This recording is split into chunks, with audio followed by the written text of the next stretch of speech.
Hello everyone, welcome back to the channel. और आज की इस वीडियो में हमारा टॉपिक रहने वाला है मल्टीनेशनल कंपनी और ग्लोबल एंटरप्राइजेज। तो बिजनेस स्टडीज़ के अंदर हमारा ये टॉपिक है और इसी के साथ ही आप कुछ और टर्म्स है जो कंपनी से रिलेटेड है कि डोमेस्टिक कंपनी क्या है, नेशनल कंपनी क्या है, तो सभी को इसी वीडियो में मैं डिस्कस करूंगी। तो चलिए फिर आज की वीडियो स्टार्ट करते हैं। तो देखिए, मल्टीनेशनल कंपनी या फिर ग्लोबल एंटरप्राइज, तो यहाँ पे जो मैंने डेफिनेशन लिखी है, तो देखिए मल्टीनेशनल कंपनी या फिर इसको MNCs भी हम बोलते हैं, ठीक है। MNCs is a company whose business operation extend beyond the country in which it has been incorporated. तो ये बेसिकली क्या बोलता है कि भाई एक ऐसी कंपनी जिसका जो बिजनेस ऑपरेशन है, जो ऑपरेट करती है, कहाँ पे करती है, extend beyond the country in which it has been incorporated. जिस कंट्री में इसका ओरिजिन हुआ है, एक कंपनी है जिस कंट्री में वह इनकॉर्पोरेट हुई है। इनकॉर्पोरेट का मतलब क्या है कि वहां पे वह रजिस्टर हुई है, वहां पे उसने जन्म लिया है। तो जब उस कंट्री के बियॉन्ड जाकर वह कंपनी अपना जो बिजनेस ऑर्गेनाइजेशन है, जब दूसरी जो कंट्री है वहां पे करती है, तो उसको बेसिकली बोला जाता है आपका मल्टीनेशनल कंपनी या फिर ग्लोबल एंटरप्राइजेज।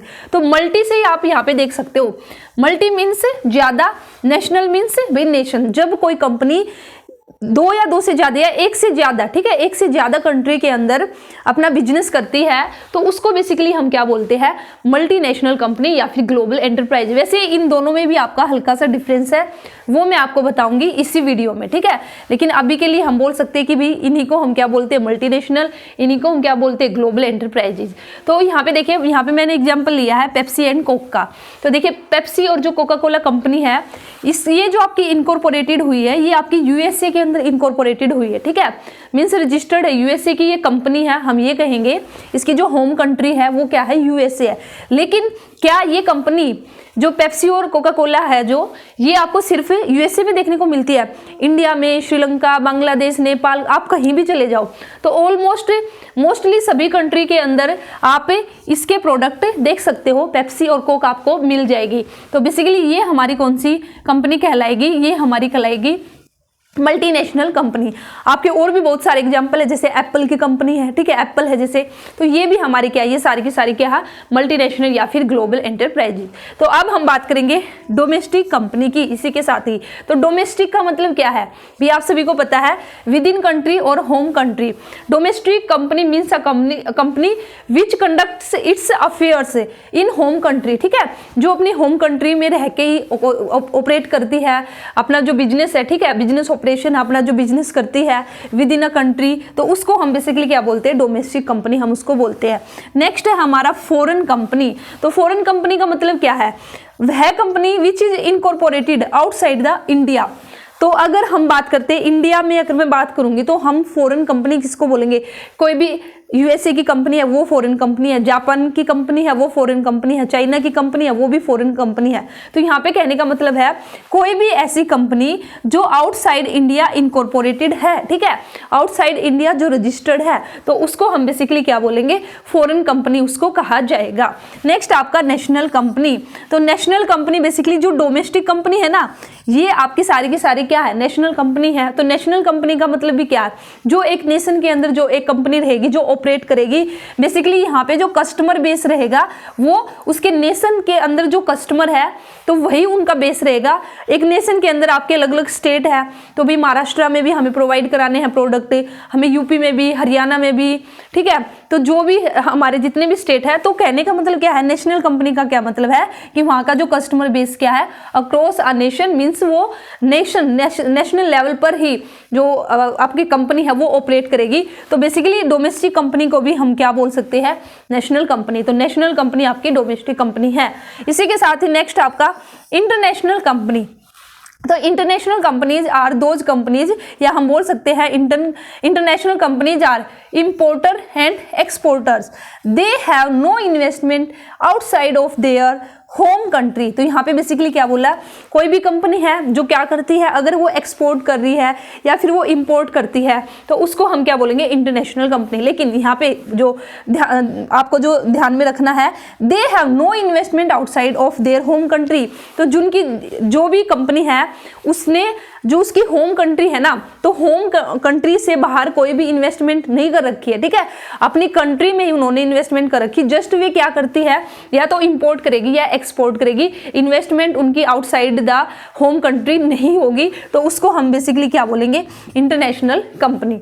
नेक्स्ट है हमारा, तो देखिए यहाँ पे मैंने लिखा है जो MNCs है, ठीक है, मल्टीनेशनल कंपनीज है, उनकी बहुत सारी ब्रांचेज है जो आपके अलग अलग सेवरल कंट्रीज के अंदर आप लोगों को देखने को मिलेगी। जैसे पेप्सी एंड कोक का ही मैं एग्जांपल यहाँ पे लूँ तो यहाँ पे इस कंपनी की बहुत सारी ब्रांचेज है, ठीक है, जो आपको हर एक कंट्री के अंदर देखने को मिलती है। तो बेसिकली जो ब्रांचेज है तो इनको किस नाम से बोला जाता है, तो देखिए MNCs की जो ब्रांचेज है are also known as MOFA, MOFA, ठीक है, मीन्स इसकी फुल फॉर्म क्या होगी, मेजॉरिटी ओन्ड फॉरेन एफिलिएट्स। तो इसको याद करना चाहो तो याद कर लेना, वैसे इतना इंपॉर्टेंट तो मुझे नहीं लगता है ये, लेकिन फिर भी थोड़ा सा एक बार ये देख लीजिए, अगर बाई चांस क्वेश्चन आ भी जाएगा तो हमें आइडिया हो जाएगा कि भी हमने ये कहाँ पे पढ़ा है, ठीक है। MOFA, तो ये जो MNCs है उसकी जो ब्रांचेज है उनको बोला जाता है MOFA, मोफा या मेजॉरिटी ऑन फॉरेन एफिलिएट्स, ठीक है।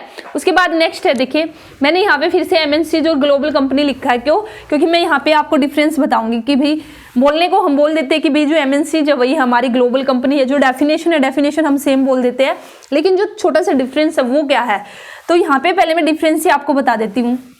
तो मल्टीनेशनल का मतलब क्या है भाई, दो या दो से ज्यादा, ठीक है, एक से ज्यादा जो नेशन के अंदर जो कंपनी आपकी ऑपरेट करेगी। तो और हमारा जो ग्लोबल कंपनी का मतलब क्या, अभी ग्लोबल में भी हमारा क्या आएगा कि कोई कंपनी है वो अपनी जो होम कंट्री है उसके बियॉन्ड, ठीक है, जाके अदर कंट्रीज है वहां पे जाके ऑपरेट करेगी, तो बिजनेस करेगी। तो यहाँ पे डिफरेंस बेसिकली क्या है, जब हम MNCs की बात करते हैं तो यहाँ पे बेसिकली क्या होगा, जो कंपनी है वो 2, 4, 5, 6, 10 कंपनीज के कंट्री के अंदर वो क्या कर सकती है, बिजनेस कर सकती है, जब हम बात करते हैं MNCs की, ठीक है। लेकिन जब हम ग्लोब की बात करते हैं ना तो यहाँ पे पूरा ग्लोबल लेवल पे आ गया। तो ग्लोब का मतलब ही क्या, ग्लोब के ऊपर हमारी क्या सारी कंट्री है। तो ग्लोबल कंपनी का मतलब क्या है, देखिए वैसे कोई लिमिट तो है नहीं फिक्स कि भाई हम ये कहेंगे कि भाई अगर 5 कंट्रीज के अंदर कोई कंपनी काम करती है तो उसको हम MNCs कहेंगे, ऐसी तो लिमिट नहीं है। लेकिन ये इसका स्कोप बड़ा है ग्लोबल कंपनी का। यहाँ पे आपकी 2, 4, 10 कंपनी आपको मिल जाएगी, लेकिन ग्लोबल कंपनी आपकी वह कंपनी है जो ऑलमोस्ट पूरे वर्ल्ड के अंदर आपको देखने को मिलेगी, ठीक है। यहाँ पे कहने का मतलब क्या है कि भी 2, 4 कंट्री को छोड़कर तो मोस्टली सभी कंट्री में ग्लोबल कंपनी आपको मिलेगी। तो ये आपका एक छोटा सा डिफरेंस है। MNCs 2, 4, 10 कंट्रीज के अंदर वर्क करेगी, अपना बिजनेस करेगी, लेकिन जो ग्लोबल है उसका जो लेवल है वो हाई है, उसके अंदर और ज्यादा कंट्री आ जाएगी, सिर्फ 2, 4 कंट्री को छोड़कर, तो सभी जगह वह कंपनी आपको देखने को मिलेगी, ठीक है। तो नेक्स्ट है हमारा ट्रांजैक्शनल कंपनी, और इससे पहले मैं आपको बता दूं जो MNCs है उसका एम क्या है, ठीक है। जो MNCs है उसका एम क्या है, spreading their branches all over the world, not maximizing the profit.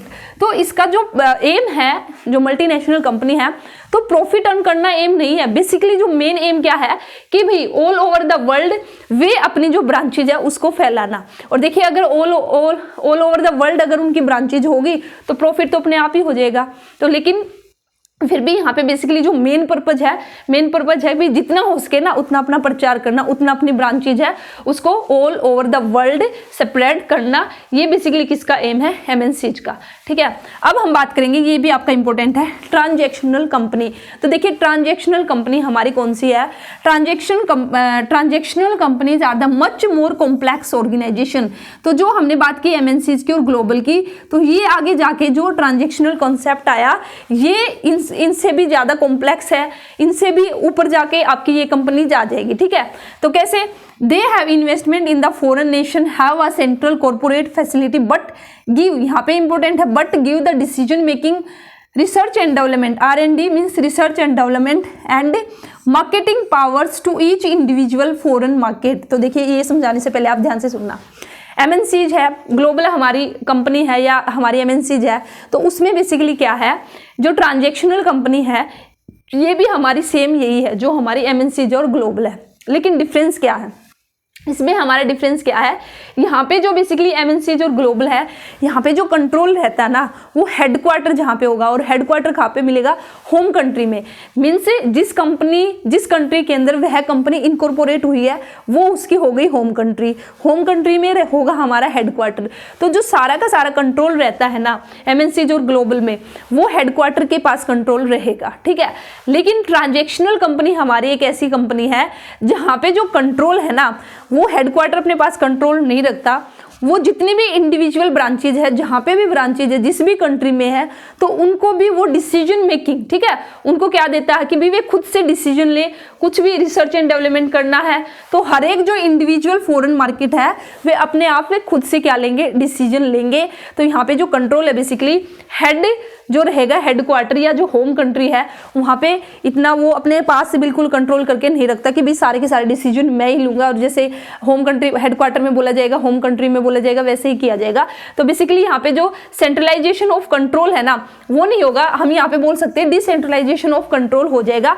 और बेसिकली अगर हम एमएनसीज में बात और ग्लोबल कंपनी में बात करेंगे तो यहाँ पे पूरा का पूरा जो कंट्रोल है, वो जो डिसीजन मेकिंग जो रहेगी वो जो हेड क्वार्टर रहेगा, होम कंट्री रहेगी उसका रहेगा, और आपका इसमें और कोई चेंज नहीं है। बेसिकली ट्रांजैक्शनल कंपनी भी हमारी वही कंपनी है जो एक से ज़्यादा अपनी होम कंट्री के बियॉन्ड जब वो चली जाती है बिजनेस करने, अलग अलग आपके डिफरेंट सेवरल कंट्रीज के अंदर बिजनेस करती है, तो उनको हम बोलते हैं ट्रांजैक्शनल कंपनी।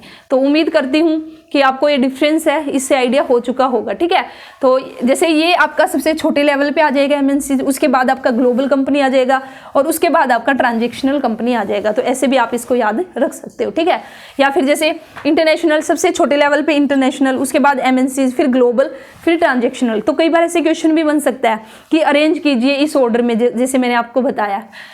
उसके बाद देखिए नेक्स्ट हमारा फीचर्स है, तो फीचर्स आप रीड आउट कर लेना, फिर भी मैं थोड़ा थोड़ा आपको बता देती हूँ। फीचर्स की बात करते हैं तो फर्स्ट हमारा ह्यूज कैपिटल रिसोर्सेज। अगर आप कोई भी ग्लोबल लेवल पे, ठीक है, कोई भी कंपनी स्टार्ट करना चाहते हो तो उसके लिए रिक्वायरमेंट रहेगी हमारे पास ह्यूज कैपिटल रिसोर्सेज, और ज़्यादा से ज़्यादा कैपिटल की रिक्वायरमेंट रहेगी। और सबसे अच्छी बात ये है कि जो एमएनसी जो ग्लोबल कंपनी है इनको जो रिसोर्सेज है वो इजीली अवेलेबल हो जाती है जिस भी नेशन में जाते हैं, ठीक है। तो वहाँ पे ये इजीली जो मनी है उसको रेज कर सकते हैं, शेयर इशू करके, डिबेंचर इशू करके, फाइनेंशियल इंस्टीट्यूशन है वे भी इनको आराम से क्या कर देते हैं, पैसा दे देते हैं। तो ये फर्स्ट फीचर्स हो जाएगा, यहाँ पे ज़्यादा मात्रा में कैपिटल की रिक्वायरमेंट रहेगी। नेक्स्ट हमारा फॉरेन कोलैबोरेशन।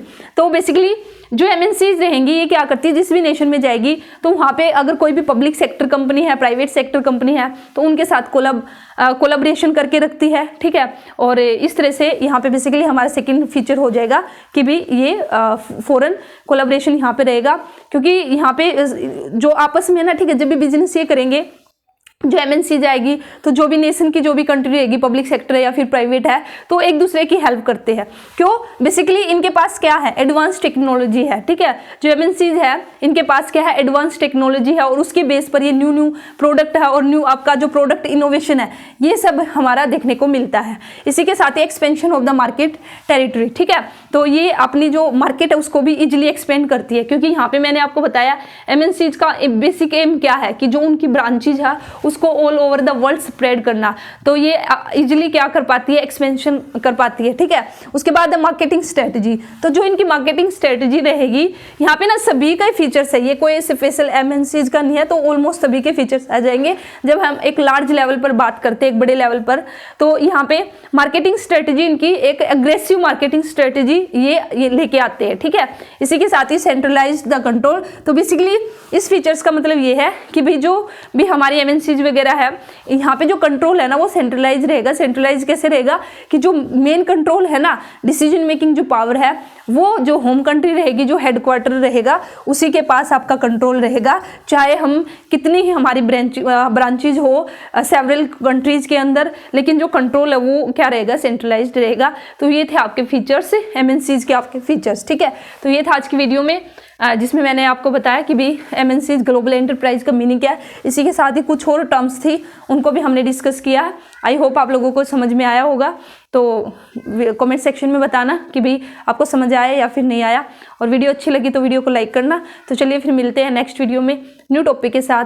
तो इसी तरह से अपनी तैयारी करते रहिए, और चैनल को अभी तक सब्सक्राइब नहीं किया तो चैनल को सब्सक्राइब कर लेना। Thank you.